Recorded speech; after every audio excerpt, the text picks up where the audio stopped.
Here's everybody you need to be avoiding off the waiver wire in week 8. You need to be careful because there are a ton of traps coming into this week. You don't need to go waste opportunities on them, just like I don't waste time in these videos. If you do appreciate me getting right into the numbers and the statistics, subscribe to the page and like the video while you are down there. It does help me out so much as a creator. And we also have a clutch list of players at the very end of the video that you can go through and drop. They're safe to get off your roster. Starting hot with the number 1 trap of the week is going to be a tight end, Jonnu Smith. I get it. He had a massive game last week, 22.6 fantasy points on 7 receptions, 96 yards.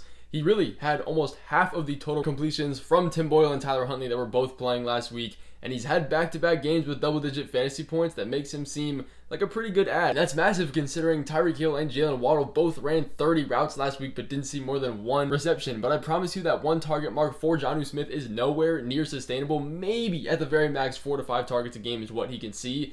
But that's at a very maximum because in my eyes, he's only playing 40% of the snaps. That's not an accident. He's not a guy like Eric All that's a rookie that's been increasing his snaps every single week and has a little bit of upside for the rest of the season. He's a 29-year-old tight end that's been on a bunch of different teams, on a Dolphins team now that doesn't really run a whole bunch of tight end schemes and get those guys involved. They've never really been that way. We also have other tight ends in this offense getting run. Julian Hill outsnapped Jonnu Smith last week. We also have Smythe still getting snaps here. So they're all splitting time on field, but you look at the routes run, Jonnu Smith is actually dominating in that statistic. So again, from the outside, it looks like he can be a fine guy. But again, the Dolphins just don't run a ton of tight end schemes here. When we have Tua back especially, they really don't get them involved because you have guys like Tyreek, you have guys like Devon Achane out of the backfield, like Jalen Waddle. Tua is expected to be back in week 8. His yards per pass attempt is almost double what every other quarterback has been in this offense with Tyler Huntley, Tim Boyle, which means that short game isn't necessarily going to be there for these tight ends. And if it is, it's almost always going to Devon Achane or some of these running backs like we've seen in previous years. But we also do not need to be rostering any of these running backs that isn't named Jonathan Taylor for the Colts. He's going to be coming back from injury and it doesn't look like he's a lock to play in week 8. So if he doesn't play, Sermon and Goodson both are not going to be running backs we want to be rostering. If we look at the offensive snaps between the two, Goodson finished with 11.1 fantasy points, and then you have Trey Sermon with 5.9.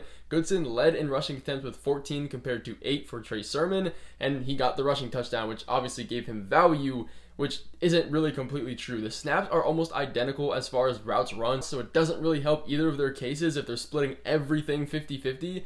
And Anthony Richardson is in this offense, making it a lot less efficient than Joe Flacco. Richardson had 129 passing yards on only 24 attempts. We really can't be starting anybody except for Jonathan Taylor for the foreseeable future here. Another player and some group of guys that we cannot be adding here is the Saints receivers in Tipton and Bub Means. I get the appeal for these guys because Shaheed is out for the rest of the season. Chris Olave is dealing with an injury as well. He should be back this week. But it opens up about 7 targets a week with Shaheed not in this offense. So it definitely is a valuable role that's opened up. But as of now, through the 2 weeks that those guys have not been playing, nobody is really coming away with this wide receiver 1 usage. They're all running about the same amount of snaps, but none of them necessarily look great. We have Tipton, who led the team in targets with 9. He finished with 45 receiving yards. Underlying efficiency was not good. 1.6% first down per route run rate, 0.66 yards per route run, and a 51.7 PFF grade. Those are all in the red. Those are not good numbers. Bub Means, on the other hand, had 5 for 37 yards, and Wilson had 7 for 57 yards, coming away with the touchdown, and obviously had the best fantasy day. But, I mean, they're each seeing over 70% of the snaps through these 2 weeks, and that doesn't really give any of them a ton of success, as we've seen, especially when we have Spencer Rattler at quarterback. The offensive upside is just really, really low for these guys. The pass volume is there, but again, how efficient can their offense really be? And they get a tough matchup this week against the Chargers, who are allowing some of the least points to offensive positions this year. Their offensive stats projected for this game are already lower, so that's not a good sign. I expect Olave to be the 1A, everybody else to be the 1C. If I had to take the guess on somebody, Bub Means would be my guy, but I don't really want to take a shot on either of them, not this early in the season when they haven't proven anything. But then we also have another group of handcuff running backs we don't need to be rostering and we 100% can be avoiding with the speculation of people wanting to add them and fantasy points coming here and there in week 7.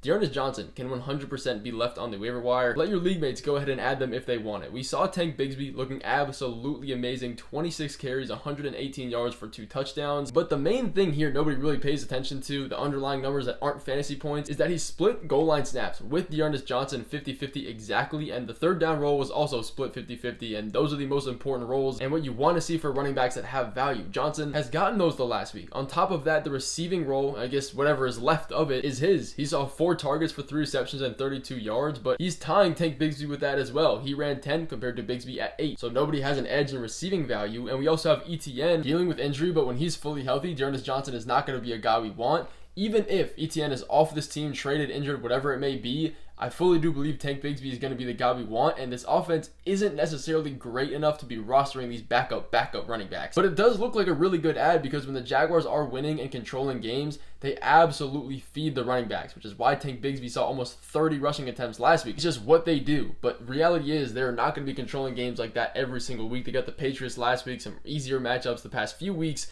They're not going to be winning games, which makes their run game especially volatile. Tank Bigsby is a guy that I want to be trading high, selling high on. I will have him in a video later this week, so make sure to stick around for that. I'll get way more into the offense. But JaMycal Hasty is another guy that's been seeing a decent amount of usage and snap percentage, but a guy we cannot be adding. He's a backup running back, a handcuff, as some would say. Ramondre playing 33% of the snaps, and he gets a receiving touchdown, 5 receptions, 49 yards, finishing with 15.7 fantasy points. On top of the fact that he had every single snap in the 2-minute drill, but everybody had rushing attempts. 7 carries for Ramondre, 3 for Gibson, 2 for Hasty. Now, obviously, he had the more valuable role in the receiving game for this week. Antonio Gibson is a good receiving back. So is Ramondre Stevenson. Like, there's really no lack of production in that area for him to work his way back into this offense. Even if this team does get better with Drake May, which I fully expect it to, an RB3 in a backfield that is way too messy with a bad offensive line isn't something I'm buying into. Pierre Strong is also another guy that kind of fits that mold as well. He comes out and leads this backfield in snaps, 50% compared to Nick Chubb at 36%.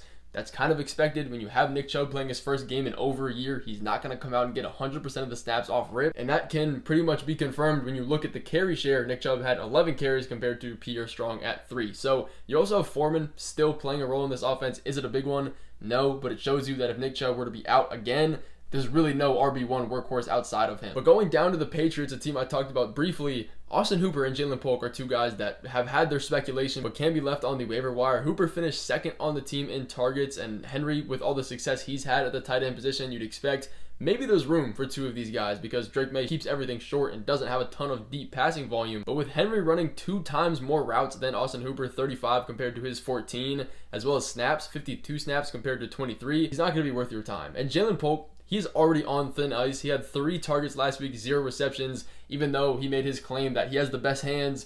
It's not true. Clearly it isn't. He has a 40% catch rate on the entire year, 0.44 yards per route run on the year as well. He also had a 46 PFF grade. That's one of the lowest in wide receiver numbers. Gerard Mayo is not happy with him. He's said that he needs to get his stuff together. I've been through that all in another video before. But if you need a quarterback and you're looking for one to roster, if you're in a deeper league or just everybody has one, Jameis Winston is not a guy we need to be getting. DTR, whoever ends up being this quarterback for the Browns, you can just leave him on your waiver wire. Even in 2 QB leagues, I would not be considering it. They really don't have any X wide receiver anymore to help move those chains. They're a bottom 3 offense in pretty much every aspect of the NFL. Those efficiency numbers are not going to change whatsoever with a quarterback change. They also have a really tough upcoming schedule. But Andy Dalton, another guy that's had some hype earlier in the season, we don't need to be adding him at the quarterback position. His fall off is completely happening. We expected this to.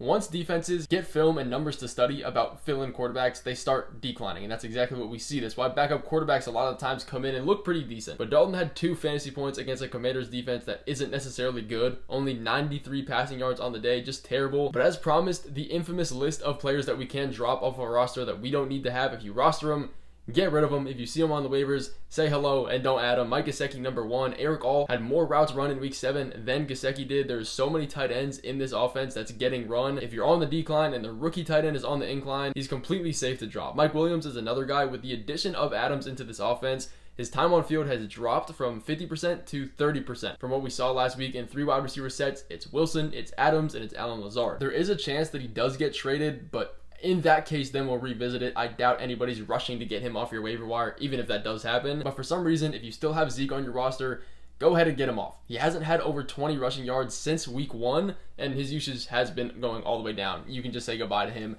But that is going to finish off this video. Thank you guys so much for watching. I will see you in the stash video coming tomorrow. You don't want to miss that.